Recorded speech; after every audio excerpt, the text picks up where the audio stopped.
Hola, ¿qué tal? Muy buenas tardes. Un gusto enorme estar con ustedes en esta mesa especial de Maciosare para analizar el primer informe de la presidenta Claudia Sheinbaum Pardo. Y me da mucho gusto saludar a esta mesa especial a Elisa Godínez, antropóloga. Hola, ¿cómo están? Buenas tardes. Al doctor Lorenzo Meyer, historiador.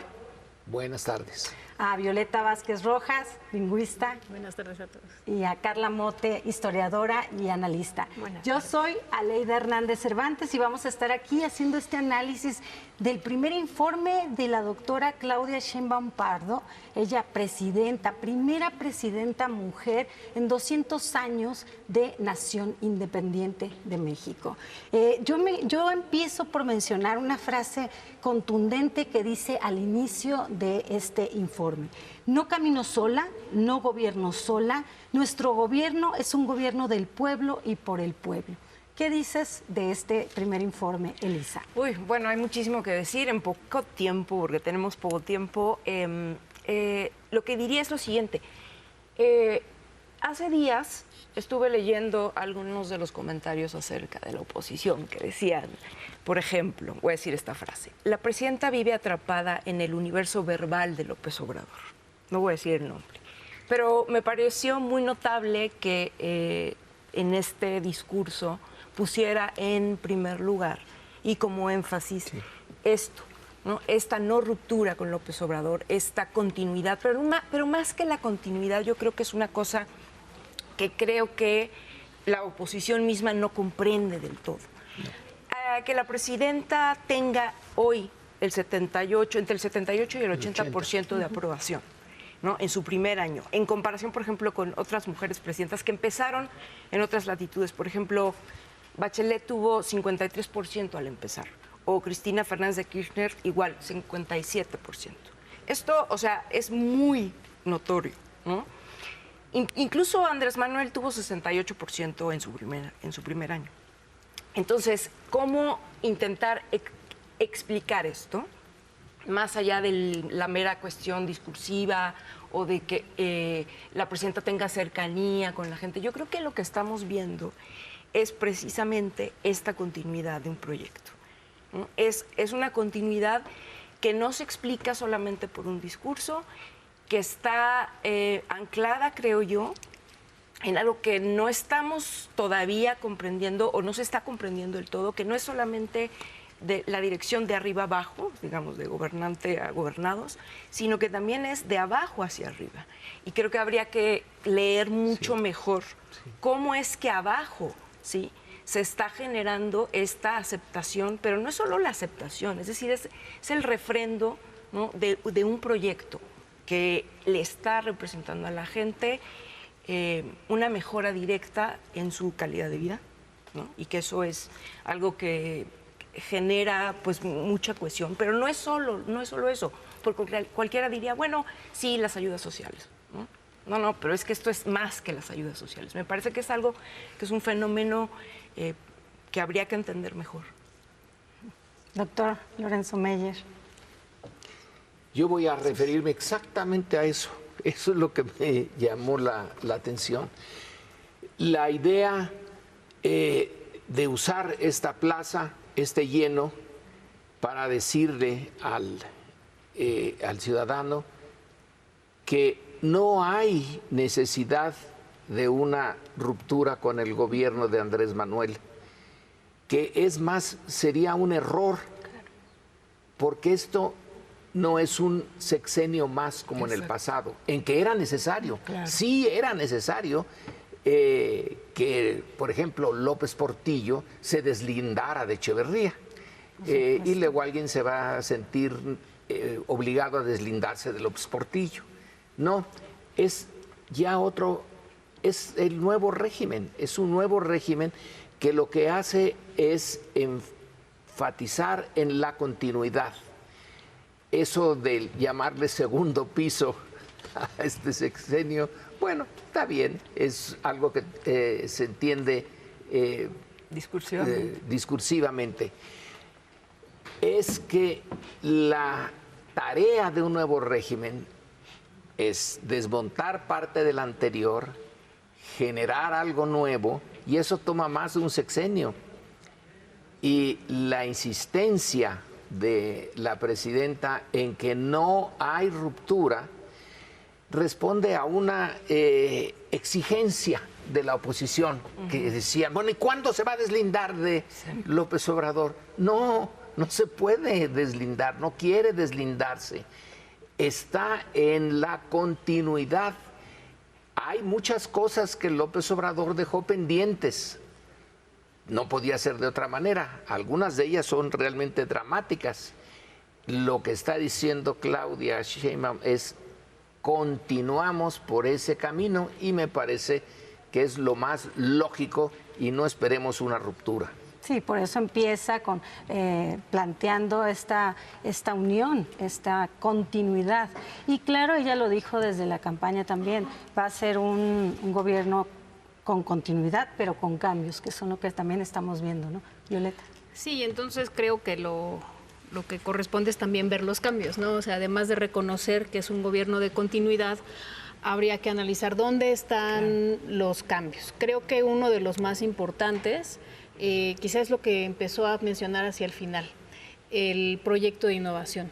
Y creo que se explica por una continuidad, bueno, natural o orgánica, donde después de básicamente rescatar al país de los escombros de la desigualdad y la pobreza, que eso es algo que se empezó a lograr desde el gobierno de López Obrador, ahora tienes las condiciones para empezar a pensar en un país que además tenga, digamos, un ímpetu productivo y de innovación tecnológica que le permita también cierta independencia y cierta soberanía. Hasta ciertos puntos, ¿no? Tampoco vamos a soñar utopías, pero sí creo que siendo realistas ya se puede empezar a aspirar a ese tipo de soberanía también tecnológica, pero también en infraestructura, ¿no? Estos proyectos de infraestructura que anunció, las carreteras, pero también los trenes, que lo que van a hacer es detonar, digamos, parte del Plan México es eso, ¿no? Detonar también la producción de manera que no solamente se reciba la asistencia del Estado, que sigue siendo muy necesaria y que ella además ha reforzado con 3 programas nuevos. Sí. Y en eso también no se deslinda, ¿no? de la política social de López Obrador, pero sí es momento de que se refuerce también el crecimiento de estas otras maneras. Y eso creo que es parte de lo que caracteriza ahora sí que el sello personal, ¿no? Hace ratito hablábamos con Lorenzo de un sello bastante racional de la presidenta en esta toma de decisiones. Sí. Carla. Sí, yo no podía dejar de pensar en una pregunta que por inédita me resulta muy importante, que es, ahora un año podemos pensar en un balance y preguntarnos cómo gobierna desde la presidencia una mujer. Y a mí observarlo, digamos, desde esta continuidad que ya se mencionó, que yo quisiera aquí enfatizar. Al inicio del discurso menciona algunos puntos que son profundos en un concepto de la política que se ha instaurado y que a mí me parece que son valores ya ineludibles. Por ejemplo, dice, el poder no es para enriquecerse, además de que el dinero público es sagrado y tiene que regresarse hacia la gente, y ella menciona a través de los programas sociales. Y entonces, después de esta concepción de la política, el primer dato que nos arroja, que es importantísimo porque está en la base del proyecto, que es de largo aliento y transeccional, es la disminución de la pobreza, que pues si bien teníamos cifras que ya eran alentadoras el sexenio pasado, recientemente pues esta disminución que pues ya con nuevos datos vemos que fue mucho más profunda de lo que creíamos al final del sexenio pasado. Pasó del 41.9% en 2018 al 29.5% en 2025 con las últimas mediciones, y realmente esto, junto con todas estas nociones que nos lanza al inicio del discurso, creo que están en la base del proyecto. Y también yo quisiera decir que en esta cuestión es ineludible que hay una diferencia sustancial que es la relación entre México y Estados Unidos, que pues le toca a la primera presidenta de México como uno de los retos más fuertes y que afortunadamente también creo que esta experiencia nos deja otro principio ineludible, que es el de la no subordinación. Y en ese sentido, pues ha sido...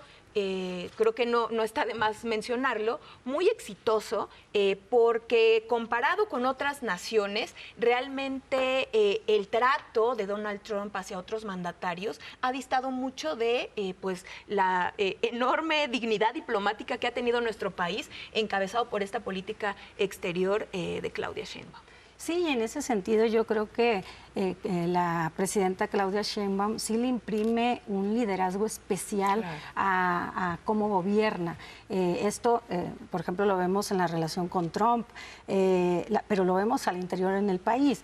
Una mujer que combina su expertise científica, o sea, su carácter científico, pero también con su carácter político. Y eso se nota en las decisiones que toma, porque escucha, pero a la vez, como dicen muchos de sus colaboradores, siempre pide evidencia para tomar una decisión. Entonces, esa combinación entre política y científica que es, se nota y lo nota la gente cuando ve cómo toma las decisiones con prudencia, pero también con escucha y con firmeza hasta este momento, ¿no? Claro. Sí, no, yo creo que en esa diferenciación, ¿no? Entre uno y otro, pero a la vez la no ruptura, sí es muy importante analizar. Bueno, a mí me gusta mucho pensar en el estilo personal de gobernar, como se decía, ¿no? Yo creo que el estilo de Claudia es muy claro en cuanto a que tiene estos elementos que muchos les gustaría ponerlos igualmente como para confrontar. Es mejor ella que López Obrador porque ella es científica y el otro no lo es, etcétera, ¿no? Yo creo que mucho le ayuda a Claudia es, por supuesto, su carácter de científica, ¿no? Ella tiene un estilo menos confrontativo, ¿no? Y eso incluso creo que podría decirnos una pista de por qué también ha subido su popularidad. Porque hay mucha gente que no le gustaba eso otro, pero que no necesariamente estaba pero esto le convence mucho, le gusta mucho el estilo de ella, su frialdad de alguna manera, no lo digo cabeza fría pues en ese sentido, le gusta mucho la manera en la que no necesariamente tiene que ser estridente. Y hay otra cosa que creo que le ha ayudado mucho, ¿no? Y que ahí también se muestra, es en la relación con Trump. Creo que eso... la capacidad enorme que ha tenido para, me atrevo a decir, domar a una bestia de esta naturaleza, creo que es importantísimo. Y eso, genera confianza, porque además es un tema importante para la población en México, para el pueblo de México. O sea, la relación con Estados Unidos, digo, no voy a decir más porque aquí está el mero betatero de esos asuntos, pero es muy importante. O sea, al pueblo de México sí le importa la soberanía. El dolor de cabeza del mundo, claro. Donald Trump, y cómo la presidenta Claudia Sheinbaum ha tenido pues una manera inteligente de enfrentarlo, digamos, doctor. Pero es apenas el inicio, ¿eh? Los años que vienen van a ser más difíciles en este tema. Trump, el imperio norteamericano, la Pax norteamericana, la Pax americana, ¿no? Es la que él quiere imponer. Lo dijo ya alguien muy cercano en el gabinete. Es salvar la civilización. Esa es su meta. Ellos van por la derecha. Ellos, me refiero a los norteamericanos. Nosotros vamos por la izquierda. Y eso hace hasta cierto punto inevitable la confrontación. Sí, sí. No se puede estar balanceando todo el tiempo la derecha durísima del imperio, cada vez más abierta. El estilo no confrontacional de Claudia ayuda, pero al final de cuentas vamos por vías diferentes y se van a acentuar en algún momento. La prueba de fuego de esta política de mantener la soberanía está todavía por venir. Estamos bien, empezamos bien. Callada, una voz baja, pero este país no recibe los mensajes del imperio y los obedece de inmediato, como ocurre y ahorita está ocurriendo, exactamente ahorita está ocurriendo. Trump manda mensajes a todos. Bueno, entonces vamos a ver todavía los años que vienen. Es una prueba, estamos en la prueba. Y ya nada más me queda un punto. Está bien el insistir en la disminución de la pobreza, pero no se puede seguir disminuyendo la pobreza si no se crece. Claro. El reto es eso, los ferrocarriles, la infraestructura, la inversión. Necesitamos ahí para poder seguir echando para atrás la pobreza. Claro. Planteó la presidenta el 1.2 de crecimiento como expectativa para estos años. Violeta, para ir cerrando los últimos minutos que nos quedan.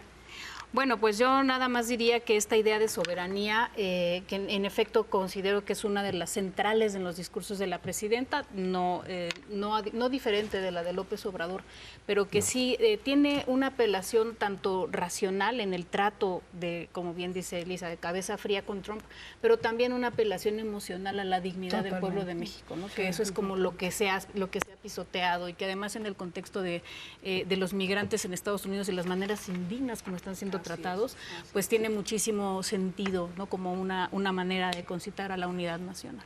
Dijo respecto a esto que estás mencionando al final, casi al final de su discurso, quiero ser y soy una presidenta a la altura de la generosidad y grandeza del pueblo de México. Esta apelación que acabas de mencionar, Carla. Sí, sobre el cierre del discurso, la presidenta, así como abre con algunas de las bases, digamos, ideológicas que se han construido pues a partir del 2018, también menciona otra cosa que a mí me parece fundamental, y quizá lo digo porque soy historiadora, pero sí recuerda pues ese orgullo de la historia política de nuestro país, y también lo enlaza con esta frase que es muy poderosa, lo continúa haciendo, llegamos todas, y no lo dijo, pero hay dos cosas que ha hecho muy importantes por una historia que había permanecido pues prácticamente silenciada a lo largo de los siglos, que es la historia de las mujeres, como la apertura del Museo de la Historia de las Mujeres en Palacio Nacional, e incluso la pedagogía desde las conferencias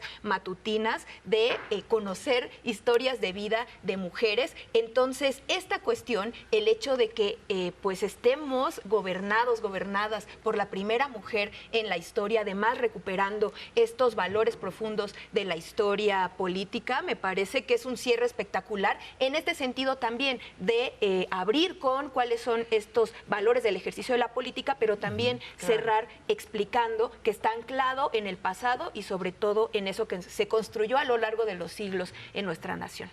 Sí, me parece muy importante también que enfaticemos que ella insiste, enfatiza en que se continúa el modelo por el bien de todos, primero los pobres y primero las pobres también en todo lo que ella ha ido construyendo. Y dice algo que también es importante que no se nos olvide, es el segundo país menos desigual del continente después del de Canadá.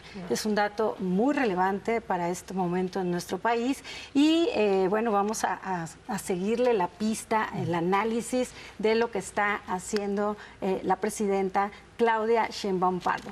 Hoy estuvo en su primer informe de gobierno en un zócalo atiborrado. Vamos a seguir haciendo el análisis. No se vayan, vamos a seguir en Canal 11, Canal 22 y por las audiencias en este análisis.